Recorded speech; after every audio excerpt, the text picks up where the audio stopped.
Students कैसे आप सब। आई होप आप सब बढ़िया होंगे। तो आइए आपकी क्लास का एक और पेपर सोल्व करते हैं जो कि इंग्लिश का है और प्रीडिक्ट टेस्ट 2 में आ चुका है पीएमसी केंद्रीय विद्यालय के अंदर। आप किसी भी स्कूल से कोई फ़र्क नहीं पड़ता पेपर, क्योंकि एनसीईआरटी बेस्ड बनता है और आपका सिलेबस हर स्कूल में सिमिलर होता है। तो आप बिना सोचे समझे इस क्वेश्चन पेपर को कर सकते हैं। आपके पेपर में बेस्ट हेल्प कराएगा और रिविजन कराएगा। तो देखो, क्वेश्चन तो उन्हीं चैप्टर्स पर बने हैं जो आपकी बुक्स हैं एनसीईआरटी की बेसिकली। तो बिना टाइम वेस्ट किए आइए शुरू करते हैं। और first of all very very happy new year to all of you guys.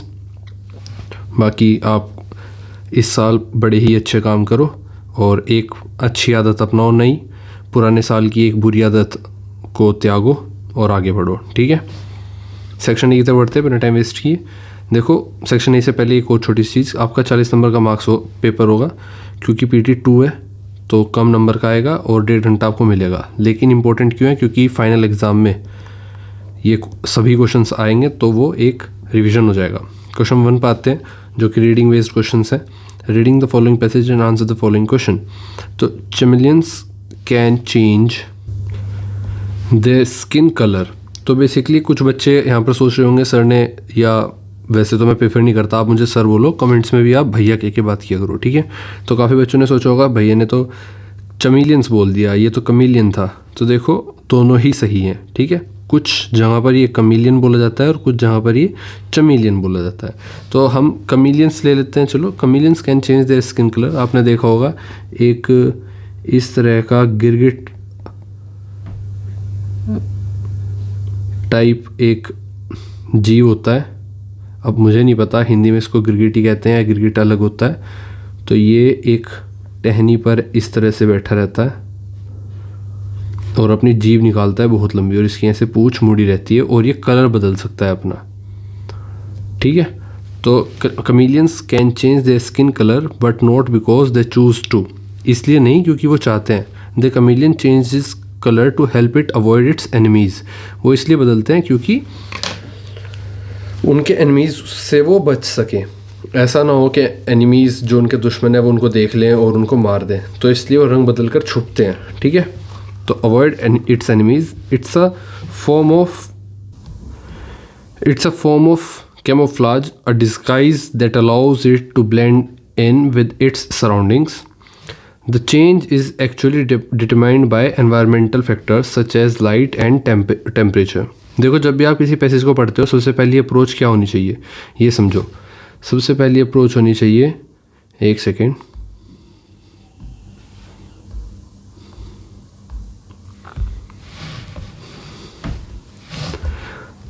कि आप पैसेज मान लो 3 पैरा में, 1 पैरा, 2 पैरा, 3 पैरा। आप पूरे 3 पैरा एक साथ नहीं पढ़ोगे। पहले आप 1 पैरे को कंप्लीट करोगे, फिर क्वेश्चन देखोगे, ऑप्शंस देखोगे सारे, और फिर देखोगे कि क्या पैसेज में से आपका आंसर मिल रहा है। अगर मिल रहा है तो ठीक है, वरना आप अगले पैसेज पर बढ़ जाओगे, ठीक है। तो हमने पढ़ा कमीलियंस के बारे में, कुछ इन्फॉर्मेशन हमें मिली, उसके भी आप पर देखते हैं क्वेश्चन पहला हो पाता है या नहीं। What is the reason for a chameleon to change its skin colour? To attract its prey, to communicate with other chameleons, to blend in with its surroundings or to show off its beauty। तो आपको पता होना चाहिए कि to blend in with its surrounding, तो surrounding में घुल मिल जाने के लिए वो कलर बदलते हैं। तो ऑप्शन सी बिल्कुल सही होगा। ये कैसे पता चला? क्योंकि अब तक हमने देखा कि हमारे पहले पैसेज में इस चीज़ का हमें आंसर मिल गया था, that allows it to blend with its surroundings, ठीक है। अब देखते हैं second question. What factors determine a chameleon's color change? क्या फैक्टर हैं जो डिटरमाइन करते हैं कमीलियन के कलर चेंज को? तो basically light and temperature, lights and operation C, ठीक है। क्वेश्चन नंबर 3 पर आते हैं। अब देखो, मान लो 2 ही क्वेश्चन होते हैं इस पैसेज के बिहाफ पर, तो आपको तो इसको पढ़ने की ज़रूरत ही नहीं पड़ी। तो इसलिए कहता हूँ कि पहले पैसेज को तोड़ कर पढ़ो। तो पहले पैराग्राफ पढ़ा, फिर क्वेश्चंस देखे और क्वेश्चन में आंसर मिल गए तो बढ़िया बात है। अब देखो तीसरा क्वेश्चन देखते हैं। How does bright sunlight affect a chameleon's skin colour? देखो, इसके बारे में नहीं पता था हमें, तो इसके बारे में अब आगे देखते हैं। आगे मिल गया हमें, सबसे पहले यही लिखा है कि bright sunlight darkens the skin, on cool nights the colour fades to a creamy colour, the colour changes when the chameleon is excited, angry और scared.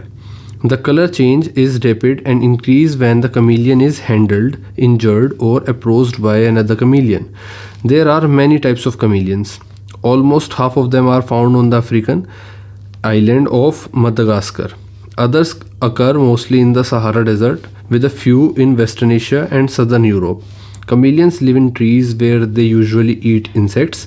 Very large chameleons can even use their sticky tongue to catch birds. ठीक है, तो chameleons के बारे में सब चीज़ देख ली हमने. अब क्वेश्चन पर आते हैं. कहा था कि हाउ डज ब्राइट सनलाइट कैसे अफेक्ट करती है chameleons की स्किन के कलर को. तो कैसे अफेक्ट करती है? Option A, light the skin, it turns the skin blue, darkens the skin, और it has no effect on the skin colour. तो it darkens the skin. Option B बिल्कुल सही होगा. क्वेश्चन नंबर 4 पर आता है. In which type of habitat do chameleons primarily live. तो primarily live मतलब मेजरली किस तरह के हैबिटेट में मिलते हैं? अंडर वाटर, डेजर्ट, ग्रासलैंड और ट्रीज़. तो आपको पता है ट्रीज़ के, ट्री मतलब रहने की, हैबिटेट का मतलब है रहने का एनवायरनमेंट कैसा होता है. पानी में रहना पसंद करते हैं, पेड़ों पर रहना पसंद करते हैं, ज़मीन पर या रेगिस्तान में. तो ऑप्शन डी बिल्कुल सही होगा. क्वेश्चन 5 पर आते हैं. What do chameleons usually eat? Plants, fish, small mammals और इंसेक्ट्स. तो यूजुअली देखो, खा तो कुछ भी सकते हैं, कुछ बहुत बड़े एक्सेप्शनल है जो बर्ड्स को भी ट्राई करते हैं खाने का, बट यूजुअली वो क्या खाते हैं? इंसेक्ट्स. तो ऑप्शन डी बिल्कुल सही होगा. नेक्स्ट क्वेश्चन तो बढ़ते हैं. Question number 6. Right the word that means decide from para 1. तो डिसाइड का मतलब पैरा 1 में कहाँ पर लिखा है?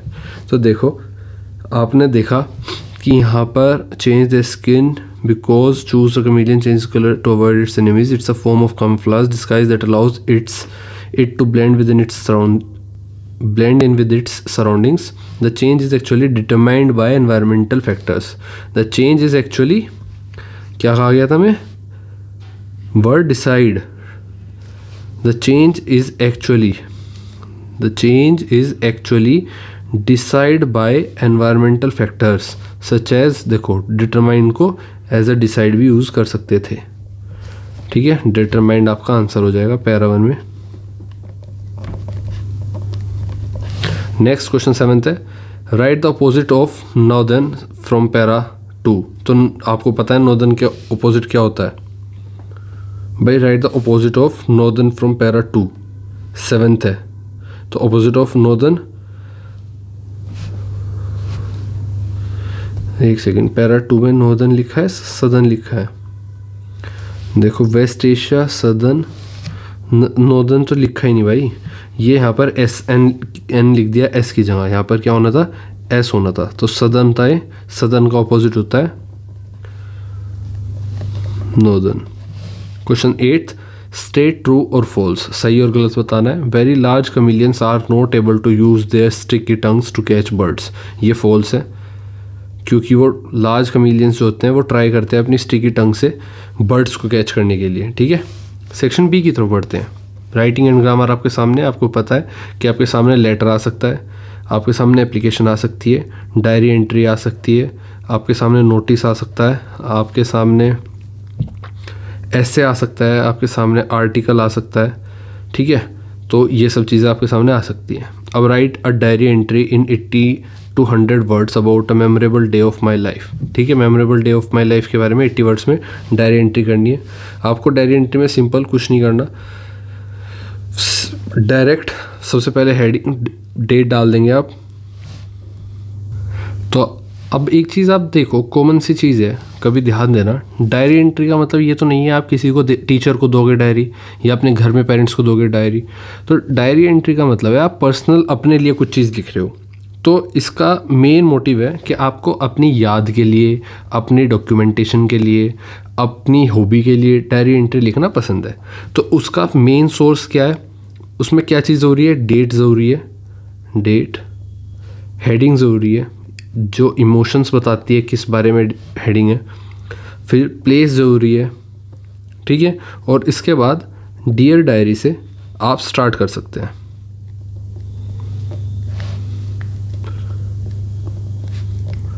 समझ गए मेरी बात? ठीक है, इसके बाद आप लिखना स्टार्ट करते हैं डियर डायरी. अब इसको समझो. देखो, आपने जब डेट डाली तो आपने डेट कैसे डाली? पहले तो ये समझो कि आपने डाला पहले डे, फिर आपने डेट कंप्लीट डाली। इसके बाद आपने क्या किया, टाइम डाला। इसके बाद आप क्या करेंगे, प्लेस डालेंगे। ठीक है, ये चीज़ याद रखना। The question carries weightage of 5 marks. अगर 5 मार्क्स का क्वेश्चन है तो आपको ये सब लिखना होगा।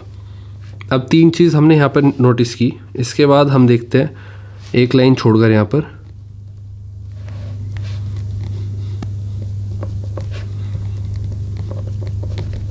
डियर डायरी एंड स्टार्ट करते हैं अपना मैटर। एक चीज़ और नोटिस करो आप,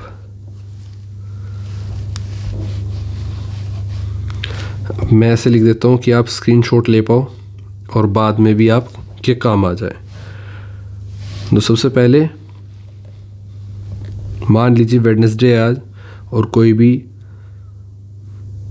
4th of Jan 2026। ठीक है, इसी के साथ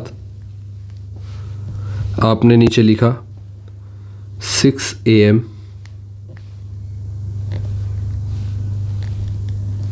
और यहाँ पर लिखा आपने दिल्ली। फिर इसके बाद एक लाइन छोड़ते हैं आप और लिखते हैं डियर डायरी और यहाँ से अपना मैटर स्टार्ट करते हैं। अब मैटर को देखो, मैटर में आपने पहले बेस बनाया जिसमें फिर उसके बाद मैटर एक्सट्रैक्ट किया और लास्ट में कंक्लूड किया। तो हमेशा याद रखना ये चीज़ें होनी चाहिए। डायरी एंट्री जो होगी वो हमेशा शुड बी लेफ्ट अलाइन होनी चाहिए। ठीक है, मतलब इस तरफ से अलाइंड होनी चाहिए, ऐसा नहीं है आगे पीछे कर दो तुम, सब चीज़ें इस तरफ से चलनी चाहिए, इस तरह से। ठीक है, अब आपको डायरी एंट्री लिखने को कहा गया था किसकी, memorable day of my life. अब आपकी हेडिंग क्या थी, अ memorable day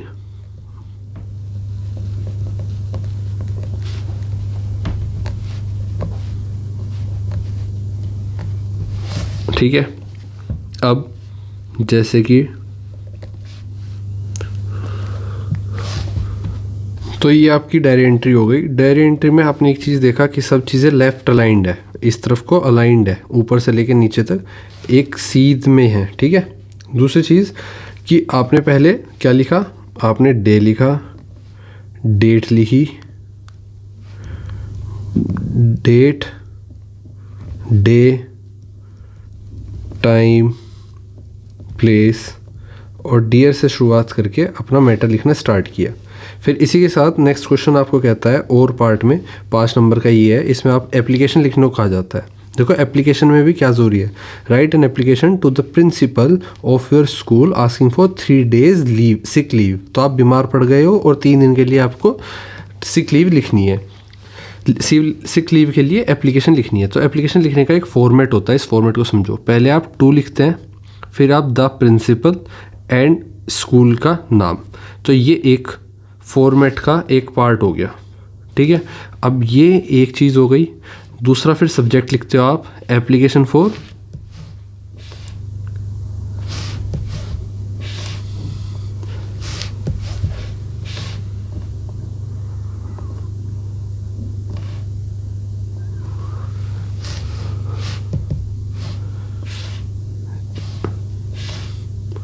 application for sick leave. ठीक है, फिर आप रिस्पेक्टेड सर एंड मैडम से स्टार्ट करके I am student of class this, I am suffering from fever and the doctor has advised me to take rest for 3 days, kindly grant me leave from this date to this date, I shall be very thankful to you, your obediently, आपका नाम और आपकी class. इस तरह से आपने application लिखी जो कि एक बॉक्स के अंदर आ गई। ठीक है, ये पूरा फॉर्मेट होता है एप्लीकेशन का, इस तरह से लिखेंगे। नेक्स्ट आपके पास क्वेश्चन नंबर 3 है जिसमें आपसे कहा गया है right a short paragraph in about 80 words on any of the following topic. तो इनमें से किसी एक टॉपिक पर आप 80 वर्ड्स का एक पैराग्राफ लिखोगे, इंपॉर्टेंस ऑफ ट्री और माई फेवरेट बर्ड। तो देखो इंपॉर्टेंस ऑफ ट्री की बात अगर करें, हमारे पास पेज की कमी पड़ जाए शायद, तो अगर इंपॉर्टेंस ऑफ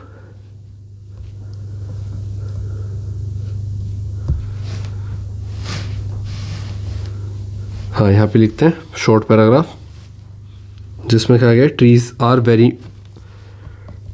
पैराग्राफ लिखने में डायरेक्ट स्टार्ट करेंगे आप, कोई हेडिंग नहीं, कुछ नहीं करना, बस आपको एक हेडिंग डालनी है।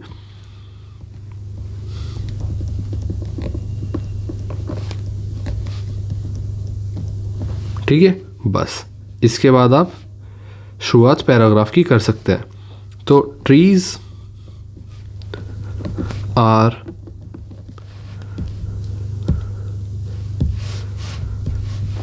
very important for our life.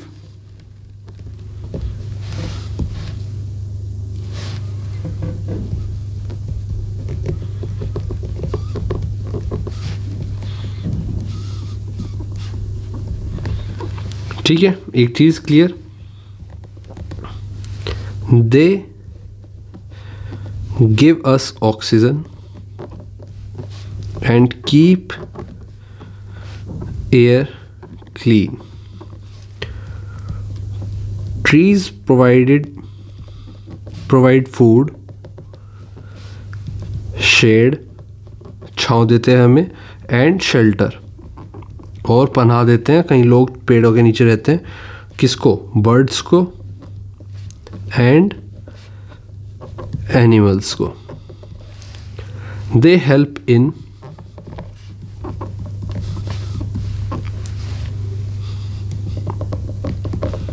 controlling pollution and maintain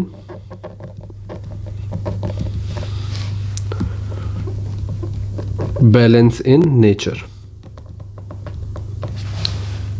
ठीक है, contain balance in nature. Trees also prevent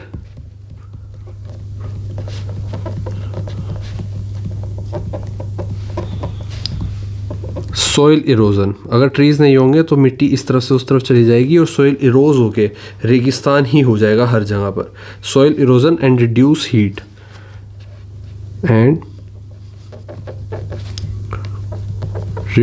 heat we should protect trees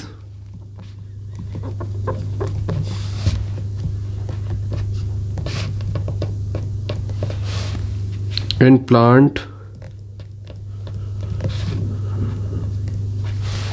more trees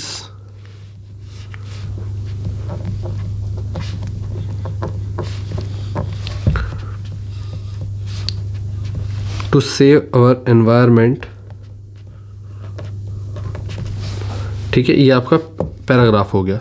इस तरह से आप लिख सकते हो। दूसरी हेडिंग आप डाल सकते हो जिसके बारे में लिखने को कहा गया है। आपको किसी एक के बारे में लिखना था तो माय फेवरेट बर्ड आप खुद लिख के देखेंगे, मैंने बता दिया आपको। सिंपल पैराग्राफ, आपको वो लिखना है जो आपके मन में आता है, लेकिन सही होना चाहिए। क्वेश्चन नंबर 4 पर आते हैं। Fill in the blanks with correct modals. तो I dash arrange the flowers for the bouquet. May और कैन क्या आएगा? तो I can arrange the flowers for the bouquet. तो आई कैन इसमें बिल्कुल सही बैठता है। और you dash do more exercise. Should और यूज टू। यू शुड, आपको ज़्यादा exercise, you should do more exercise, आपको एक्सरसाइज ज़्यादा करनी चाहिए। ठीक है, तो शुड आएगा। नेक्स्ट क्वेश्चन तो बढ़ते हैं। Question number 5। Use suitable suffix to complete the word. Suffix का मतलब है, देखो प्रीफिक्स होता है जो स्टार्टिंग में लगता है किसी वर्ड के, और सफिक्स होता है जो एंड में लगता है किसी वर्ड के, और मिलकर एक नया वर्ड बनाता है। जैसे जोए, अगर लास्ट में कुछ लगाएं क्या लग सकता है? LYEROUS और फुल, तो हम लगाएंगे इसमें FUL फुल, तो ये क्या बन जाएगा? जोए फुल। टोल क्या बनाए? तो ये बन जाएगा आपका टोलर, LER। हमने क्या जोड़ा इसमें? सिर्फ ER जोड़ा। इसके बाद डेंजर, तो डेंजरस हो जाएगा, OUS लगा देंगे, तो डेंजरस। ये सफिक्स आपके सारे। क्वाइट, और इसमें अगर LY लगा देंगे तो क्या बन जाएगा? क्वाइटली।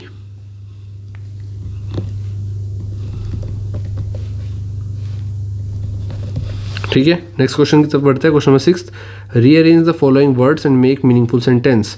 तो इनको एक पैटर्न में, एक सही वे में, मीनिंगफुल वे में आपको अरेंज करना है, जिससे कि एक सेंटेंस कंप्लीटली बन जाए। ठीक है, तोड़ मरोड़ कर आपको रीअरेंजमेंट्स दिया गया है। तो dog Rahul with his pet playing enjoys. तो देखो आप, सबसे पहले क्या आएगा आपको पता है, कि राहुल के बारे में बात की जा रही है। Rahul enjoys playing with his pet dog। ठीक है, तो आप आंसर में क्या लिखोगे?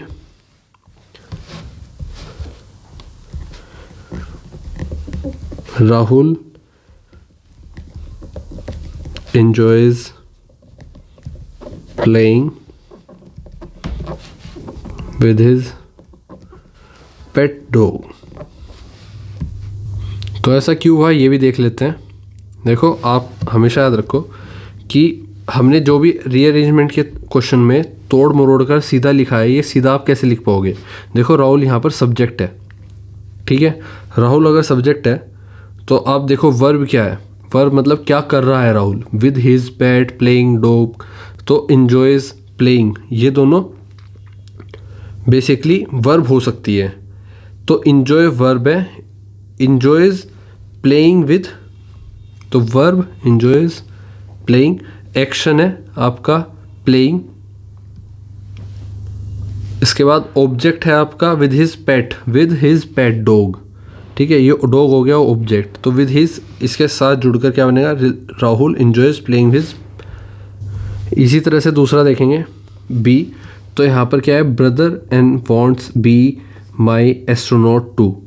तो आपका सब्जेक्ट क्या हो गया? सब्जेक्ट हो गया माई ब्रदर। यहाँ पर क्या माई है? हाँ, ये माई ब्रदर, यहाँ से स्टार्ट करेंगे माई ब्रदर। इसके बाद वर्ब क्या है? वर्ब है आपकी wants, my brother wants. Verb का फॉर्म टू बी और object an astronaut. My brother wants to be an astronaut.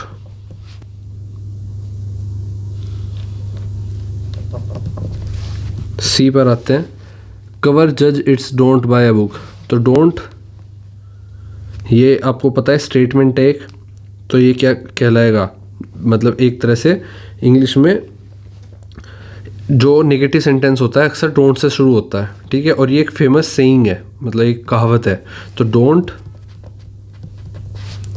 Plus जज plus a book plus by its cover. ठीक है, ये भी हो गया आपका। और नेक्स्ट सेक्शन सी, लिटरेचर। आपकी बुक से डायरेक्ट क्वेश्चंस आपके सामने। Read the following lines from the poem and answer the following questions. तो पोएम के आपके आंसर हैं बेसिकली आपके सामने। एक आपकी बुक से एक पोएम का स्टेंजा है।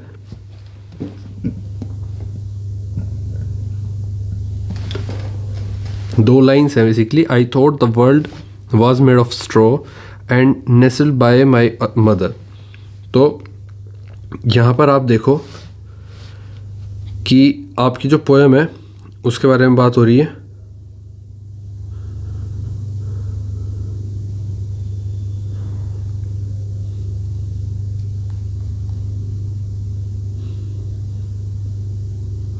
और पोएम का नाम क्या है? What a bird thought.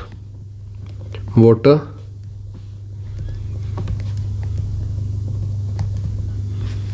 A bird thought.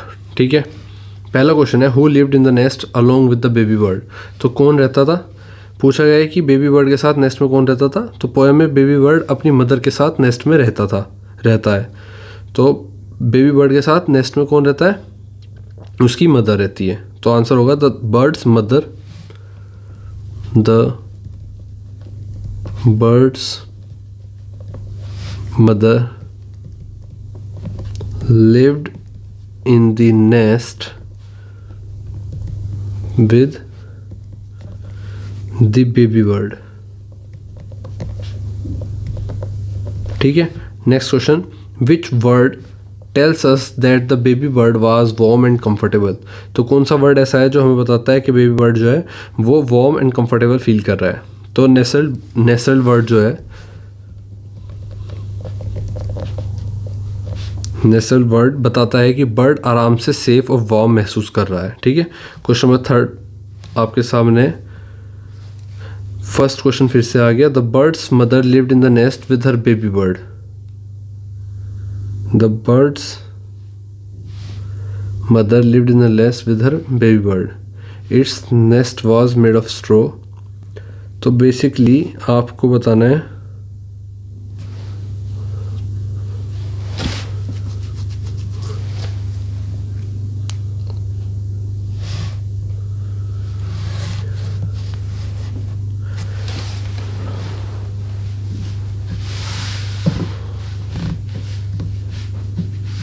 तो ये इसका आंसर है और इसका आंसर ये है और थर्ड वाले का आंसर शायद ये होगा। तो complete the following choosing.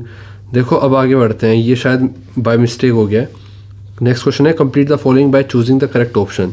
The bird thought the world was made of straw because, bird क्यों सोचती थी कि उसका जो नेस्ट है, उसका जो घोंसला है वो सिर्फ स्ट्रॉ से बना हुआ है।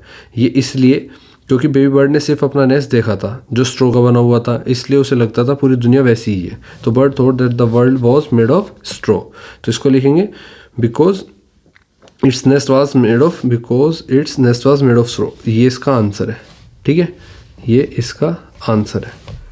नेक्स्ट क्वेश्चन पर चलते हैं। नेक्स्ट आपके सामने option A, it lived in a straw but, तो आपके सामने स्ट्रॉ हट। अब देखो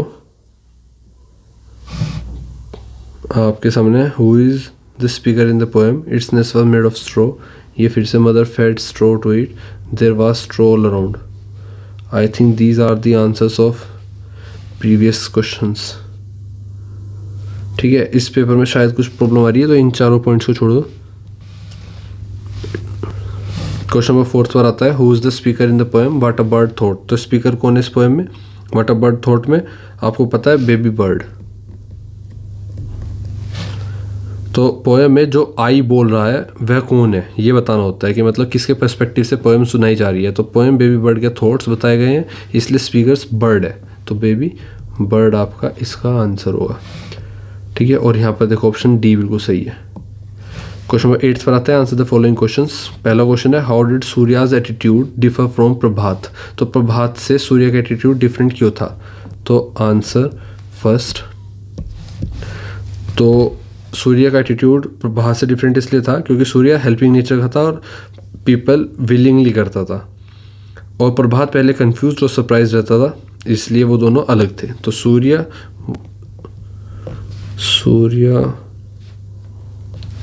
was kind and helpful while Prabhat was unsure and surprised। ठीक है, दूसरा question why does Prabhat find Surya's behaviour surprising. क्यों उसको लगा सूर्य बिना किसी लाभ के, देखो why does Prabhat find Surya का बिहेवियर सरप्राइजिंग क्यों लगा प्रभात को? प्रभात था अनश्योर और सरप्राइज्ड।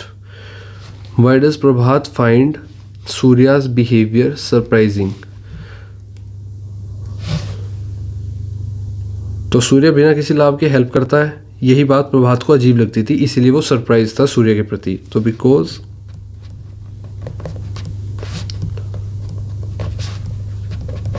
सूर्य हेल्प्स अदर्स सेल्फलेसली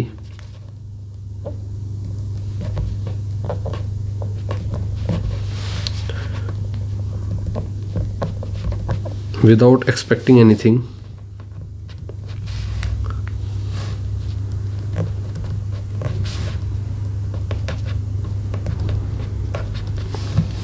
ठीक है। आंसर थर्ड देखते हैं। Where did the bird go when it fluttered from its straw nest. जब वो परेशान हो जाती थी, जब बर्ड बड़ा होता है तो वह नेस्ट छोड़कर बाहर कहाँ किस दुनिया में चला उड़ जाता है? तो देखो basically it flu into the wide world outside the nest. तो कहाँ चला जाता है? घोंसले के बाहर चला जाता है। तो आप सिंपल आंसर लिखेंगे it flu into the wide world outside the obviously घोंसला नेस्ट। आंसर 4 की तरफ चलते हैं। क्वेश्चन नंबर 4 क्या कहता है, what was the Dadi's final advice to Vikram and Vaibhavi. तो कौन सी दादी की फाइनल एडवाइस थी विक्रम और वैभवी को। तो दादी advice them to respect nature and use spices wisely for health.